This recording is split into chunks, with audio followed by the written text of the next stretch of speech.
Hai, jadi di sini dan selamat datang di channel Kode Akademia. Pada kesempatan ini, aku bakalan share tentang React Hooks. Nah, Hooks sendiri adalah fitur baru yang ditambahkan di rilis React versi 16.8. Itu kalau nggak salah rilisnya tahun 2019 bulan Februari. Nah, fungsinya katanya kita bisa menggunakan state ataupun fitur React yang lain tanpa menggunakan kelas komponen. Nah, jadi dulu itu sebelum Hooks kita tuh nggak bisa membuat state ataupun menggunakan lifecycle method di function komponen. Nah, setelah hooks baru deh kita bisa menggunakan state ataupun lifecycle method di function komponen. Nah, hooks itu ada macam-macam ya. Nanti kalau misalnya teman-teman buka di dokumentasinya React di introduction hooks, terus buka di hooks API reference. Nah, di situ ada ya, ada yang basic, terus ada yang additional hook. Nah, untuk materi tentang hook sendiri akan kita bagi dalam beberapa seri. Dan untuk seri yang pertama kita akan belajar tentang use state. Oh iya, teman-teman juga bisa membaca versi tulisan dari video ini. Di tulisannya aku taruh di Medium ya, di Mediumnya Kode Akademia. Di teman-teman baca ya. Oke, sekarang kita akan mengenerate projectnya menggunakan Create App. Kita buka terminal, dokumen, taruh dokumen. Terus komennya itu npx create React App, spasi nama aplikasinya. Nah, kebetulan aku udah bikin ya. Namanya React Tutorial. Sekarang kita tinggal jalankan server lokalnya. Run start.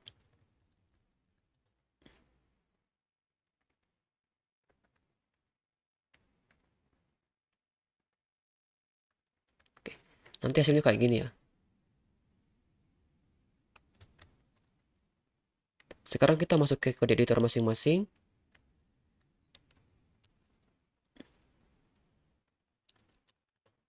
Oh, kita masuk ke komponen app.js-nya di src.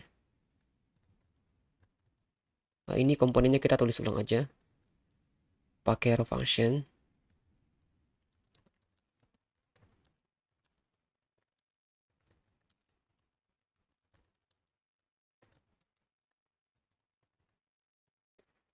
Kita kasih title. Belajar React Hooks.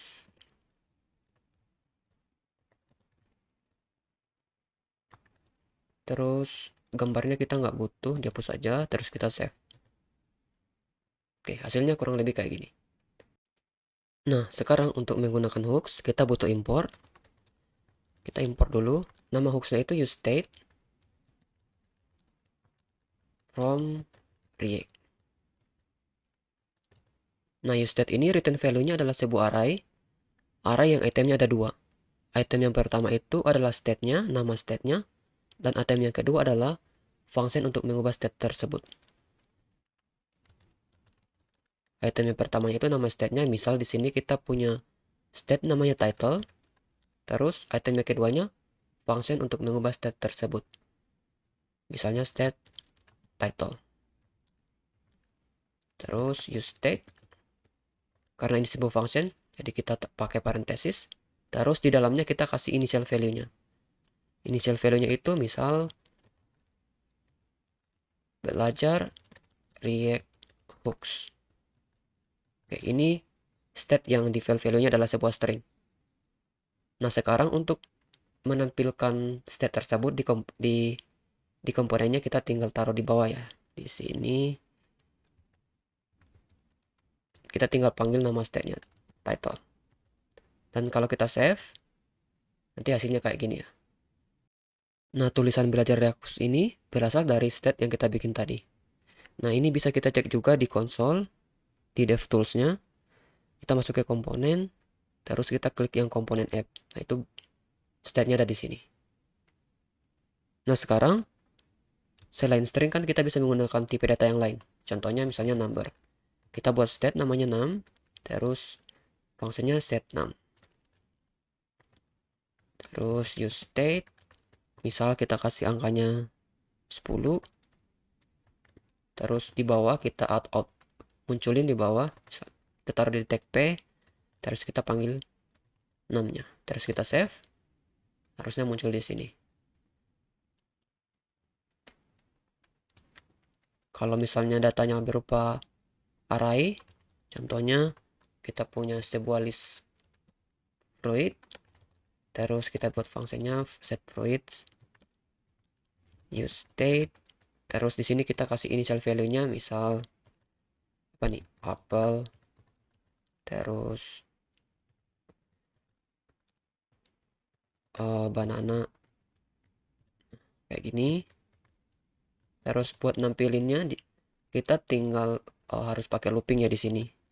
Jadi si state-nya itu kita looping menggunakan map. Misal kita taruh di tag div, terus kita taruh di sini fruit. Jangan lupa ini di close. Terus kita save. Dia bakalan muncul kayak gini ya. Wah, aku tipe nih banana. Ya nggak apa-apa. Kita tinggal ganti.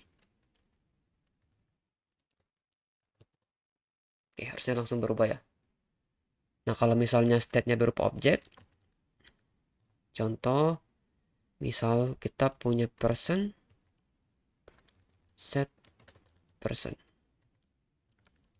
use state, terus nanti bentuknya objek, dia punya name, misalnya kode,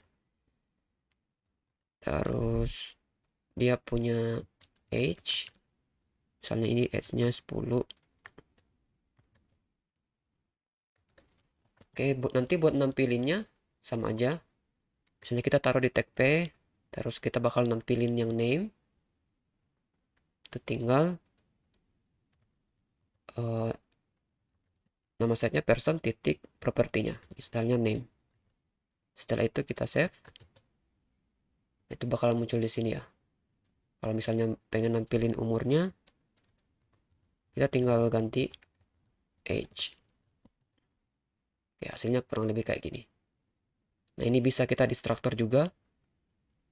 Yang cara lainnya ya, buat nampilin objek, ini bisa kita destructor. Name, age, kayak gini. Terus di bawah, kita nggak butuh pakai person lagi. Ini kita hapus. Save. Nanti hasilnya akan tetap sama ya. Nah, itu cara untuk membuat state menggunakan hooks. Nah, selanjutnya kita akan melihat cara untuk mengubah state tersebut menggunakan function bawaan dari useState tadi. Jadi di sini ini kita nggak butuh, kita hapus aja. Kita butuhnya dua aja, title sama 6. Terus yang ini kita hapus. Setelah itu kita ceritanya bakalan membuat sebuah function untuk mengubah initial state yang tadi yang awalnya 10. Kalau misalnya kita klik bakalan nambah 1 nih. Nah, di sini kita buat sebuah fungsinya dulu, misalnya namanya increment, terus set 6, terus 6 yang awal, initial value-nya kita bakalan tambah dengan 1. Nanti kayak gini. Nah, selanjutnya kita akan buat button di bawah untuk eventnya, misalnya add, terus di sini kita kasih event on click, terus increment. Setelah itu kita save. Nanti kalau misalnya kita klik di sini, itu bakalan nambah ya itemnya. Kita bisa lihat juga di komponennya itu ada di sini state-nya. Kalau kita klik itu bakalan berubah. Nah, ini adalah cara standar untuk mengubah state menggunakan React Hooks. Jadi kita tinggal manggil function yang kita buat tadi di hooks-nya, set6, terus kita tinggal ngubah state awalnya. Misalnya tadi kita tambahin 1. Nah, kalau misalnya kita butuh previous value, nah kita caranya nggak kayak gini. Misal kalau kita bakal contohnya ya, di sini kita punya set 6, terus 6-nya kita tambah 1 di sini. Terus kita bikin 2. Setelah itu kita save. Nanti coba tebak nih, hasilnya bakalan seperti apa. Jadi kalau misalnya ini kita reload, awalnya 10 kan. Kalau kita klik, nah itu hasilnya tetap 11. Kita klik lagi, 12. Jadi dia tetap nambahin 1. Nah, gimana caranya kalau kita butuh previous value dari sini? Nah, ini kita bisa ubah kayak gini.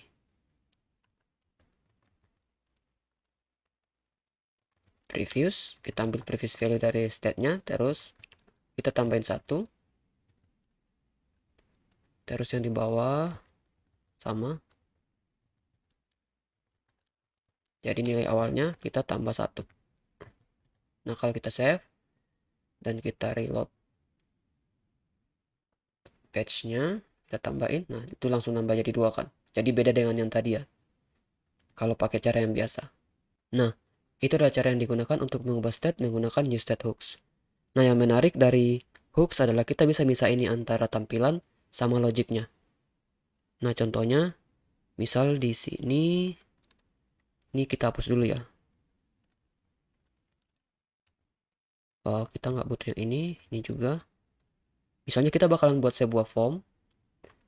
Berarti kalau misalnya bikin form, kita bakalan butuh datanya kan. Misalnya ini kita punya name, set name, terus use state, kita kasih defaultnya string kosong. Terus kita butuh satu state lagi, password.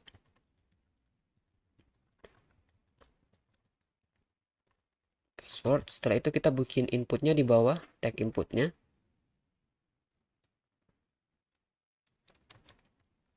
Kayak gini, ini tipenya, kasih tipenya teks.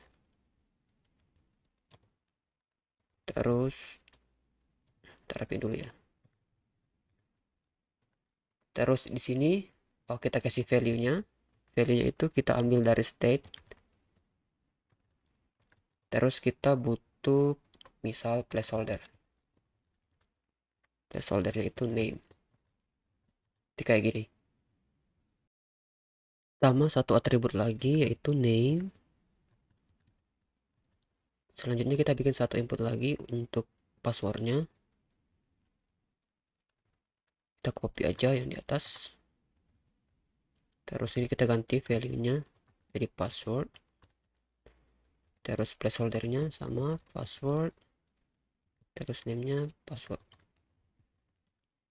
Setelah itu kita save, nanti bakalan ada 2 input ya. Nah, sekarang kita bakalan buat function untuk mengubah input tersebut. Misal namanya change name. Bakalan ada parameter event. Terus kita ubah name-nya, set name dari event target dot value. Passwordnya juga sama. Kita tinggal copy functionnya. Terus ini kita tinggal ganti password. Terus ini set password i.target.value. Setelah itu kita panggil di sini ya. On change name. Terus yang ini sama. On change-nya itu change password. Setelah itu kita save. Oh, ada yang salah ya. Ini pakai sama dengan. Terus yang ini juga. Oke, kita save lagi. Nah, kalau misalnya kita coba cek di konsol, terus kita coba ubah state-nya. Kayak ini udah berubah ya, name-nya udah berubah. Passwordnya juga udah berubah. Nah, seperti yang aku bilang tadi, kalau menggunakan hooks, kita bisa misahin tuh antara logic dan tampilannya. Tampilannya kan si input yang ini kan. Nah, logicnya itu yang tadi, yang ini. State-nya sama function-nya. Dan caranya, kita bisa bikin custom hooks. Di direktori src, kita akan membuat sebuah file baru namanya useform.js. Selanjutnya di file ini kita akan membuat custom hooks-nya. Pertama kita import dulu useState from React. Terus kita bakalan buat sebuah function namanya useForm. Terus kita butuh parameter initial value. Terus di sini const, misal kita punya data, set data untuk nama state-nya, use state, kita kasih inisialnya dari initial value. Initial value. Setelah itu kita buat function untuk mengubah state tersebut. Misal namanya change value, terus butuh event set data i dot target dot value. Nah, terakhir kita tinggal return value dari function ini. Return, kita bakal return bentuknya array, kita bakal return datanya, sama return function untuk mengubah data tersebut, change value. Nah, ini custom hooks-nya udah jadi ya. Kita tinggal make di komponen app.js yang tadi. Kita masuk ke komponen app.js. Terus di sini kita import use form from use form. Setelah itu di sini kita nggak butuh name lagi. Oh ya, ini kita masih butuh ya. Kita tinggal make custom hooks yang kita buat tadi. Use form. Terus ini use form. Terus ini kita ganti jadi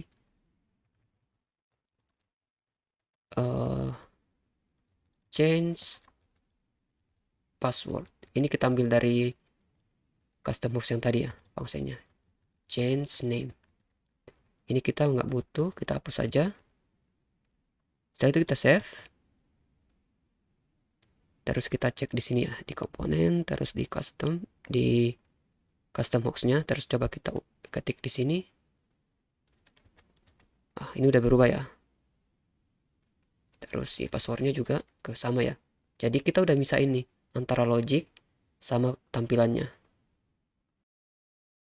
Oke, sampai di sini dulu ya tutorial tentang hooks-nya. Nanti akan kita lanjut di video selanjutnya. Oh ya, kalau teman-teman tertarik, aku udah bikin course tentang React juga di Udemy. Jadi teman-teman bisa cek di situ. Nah, kalau misalnya teman-teman searching React terus nanti filter berdasarkan bahasa, nanti bakalan ada di urutan pertama ya, yang ini.